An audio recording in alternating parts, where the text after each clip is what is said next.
Hi, this is the Grumpy Plumber. I'm Jordan. This is my dad, Jim, the Grumpy Plumber. Today, after his years of experience, how many are you up to now? 50, 40? 51 or 2, something like that. You didn't know I can't count much higher than that. Exactly.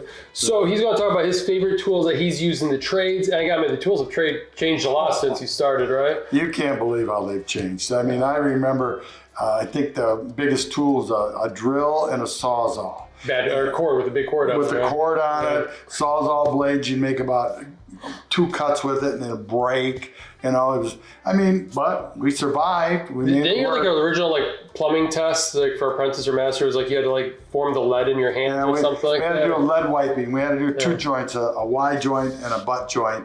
And we had to learn how to do that, even though we never used it. Now, this was in the state of Michigan. We had never used it. It was outdated and stuff. Now they've changed that test.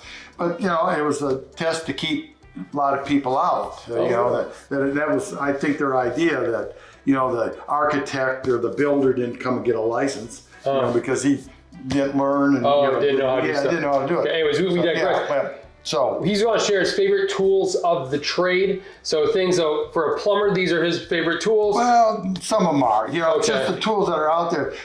Here's my philosophy. When people ask me they want to plumb their house, or a friend of mine, he just bought a house and he remodeled it. He is a property manager, but you know he knows what a hammer is and stuff like that. I says, Arnold, he wanted to run PEX tubing. I says, go and buy the PEX tool.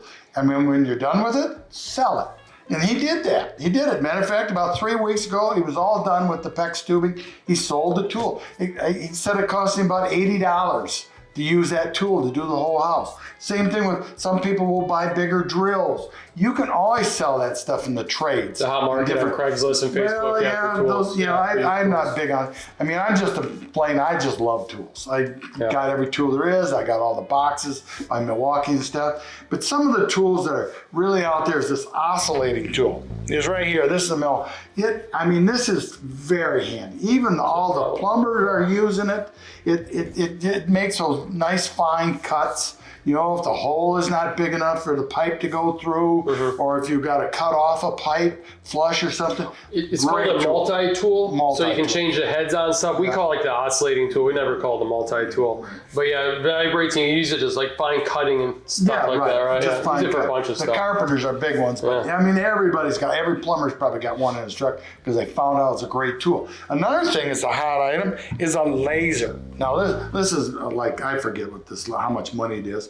But lasers, you know, you can set up a laser to keep things straight and level and see your drops, you know, your falls and stuff. But the laser is a nice thing. I mean, this one's a little more expensive, but you know, you can get a cheaper one. My first one was a cheaper one, and you know they're great. They're handy. They're very handy to shoot. You know your elevations and different things when you're doing this stuff. You know, putting up a wall to make sure the thing is straight or not. Another thing is here's a tool is the PEX. Tool. This is the one for the sleeves, the plastic sleeves, and the PEX by PEX A. You use this one. I really like this, but they also have PEX B. That is a clamping device. They both work very well. You talk to some guys. I think a lot of them went to the B because the tool was cheaper, but it doesn't matter. They both do a great job. They do a job. They're easier to use.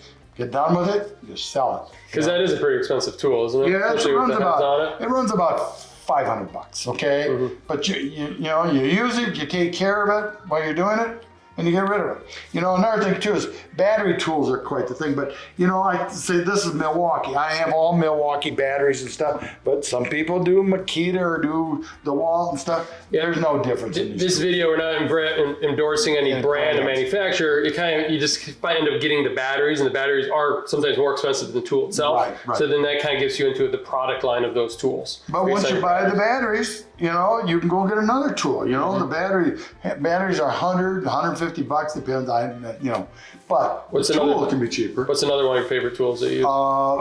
The drills, like a hoe hog that they call it, because it's just a big drill, just a monster, but boy, it can drill any hole you want to drill.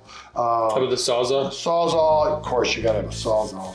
I mean, you use a Sawzall so much you can't believe it. So, and I mean, carpenters use a lot of compound miter saws and different things, but tools. Don't try to do something without a tool. A chisel and a hammer today just ain't gonna work on it.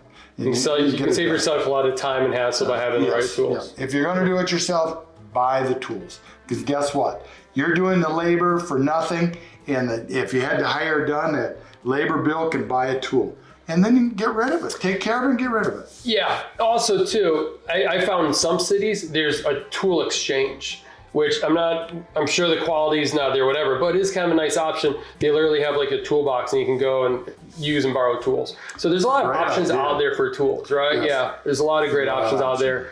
So yeah, you don't have to be running to a store to buy the most expensive tool on the shelf. You can look at other places for used tools, secondhand, borrow tools, those types of things.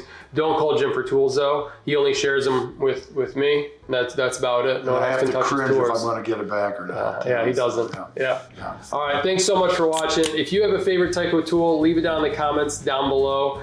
And yeah, thanks for watching. Hey, another thing too, there's always that Santa Claus. He could be bringing that tool. There you go.